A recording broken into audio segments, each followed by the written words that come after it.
Why boredom matters for creativity. Boredom. It's the dreaded feeling of restless inertia. The modern-day affliction we've become so adept at banishing with the slightest flicker of a screen. We view it as a void to be filled, a signal of something gone wrong, a state that must be instantly remedied. But what if we've been fundamentally misunderstanding this humble, often maligned emotion? What if boredom isn't the enemy of productivity, but the silent, often inconvenient catalyst for our deepest, most original creative sparks? The prevailing view in our hyper-stimulated world is that continuous input equals continuous output. We assume that to be creative, we need to be constantly absorbing new information, reading articles, watching TED Talks, scrolling through curated feeds. While input is certainly essential, it's the absence of this frantic stimulation, the quiet space created by genuine, non-prescribed boredom, where the real creative alchemy happens. This isn't just about taking a break. It's about the cognitive function that is triggered when the brain has no obvious external task to latch onto. Think of your mind like a powerful engine.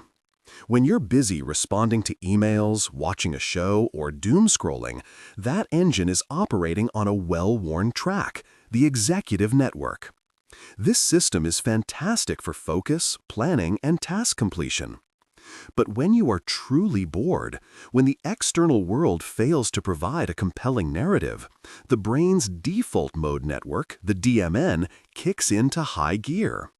The DMN, often called the imagination network, is a sprawling system of interconnected brain regions that activate when we are resting or engaging in self-referential thought.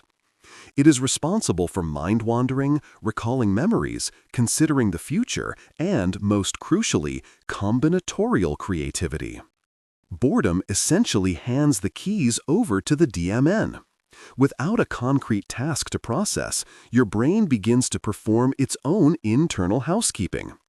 It rummages through stored memories, loose concepts, and seemingly unrelated pieces of information you've collected over time. It starts cross-referencing, linking, and synthesizing in ways the executive network, constrained by logic and task orientation, simply cannot. The seemingly random eureka moments that lead to breakthrough ideas, the ones that feel like they came out of nowhere, are often the direct, delayed result of an earlier session of unstructured, low-stimulus boredom. It's the mental equivalent of throwing all your notes onto the floor and letting the wind rearrange them into something surprisingly coherent. Furthermore, boredom encourages the crucial shift from passive consumption to active creation. When we are comfortably entertained, we remain passive recipients. The world is feeding us a story. When that feed stops and the dullness sets in, a subtle but profound sense of inner discomfort arises. This discomfort is the gentle nudge toward agency. It forces a question: what can I do to make this moment more interesting? The answer is rarely another screen.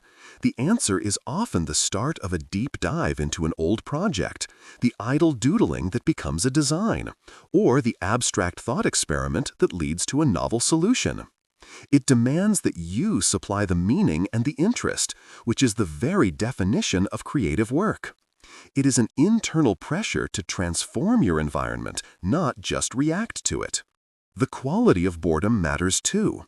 We're not talking about busy boredom, the state of having too many tasks and being too overwhelmed to start any of them. We're talking about unoccupied boredom, which arises from a low-stimulus environment. A long, silent drive, waiting without a phone, or mindlessly washing dishes are perfect laboratories for this kind of creative state. The key is the lack of demanding cognitive load. You aren't forcing an idea. You're allowing the space for an idea to organically float to the surface, unburdened by performance pressure. We must also be brave enough to confront the underlying fear that often drives us away from boredom, the fear of facing our own minds without distraction. True creativity requires vulnerability and introspection. Boredom is the compulsory training session for this necessary internal conversation. It's when the noise is silenced that we can hear the quieter, stranger, and ultimately more original voice within. By resisting the urge to reach for instant digital gratification, we are investing in our long-term creative capacity, allowing the mind to recharge its imaginative batteries not through rest, but through undirected internal exploration. Embracing boredom is an act of rebellious self-care in a world that profits from your constant attention.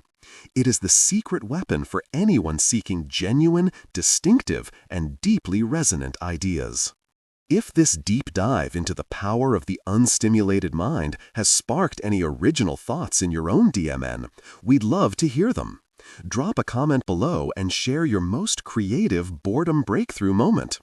Don't forget to hit that like button if you found this perspective insightful, and subscribe for more explorations into the surprising science behind how we think, create, and live.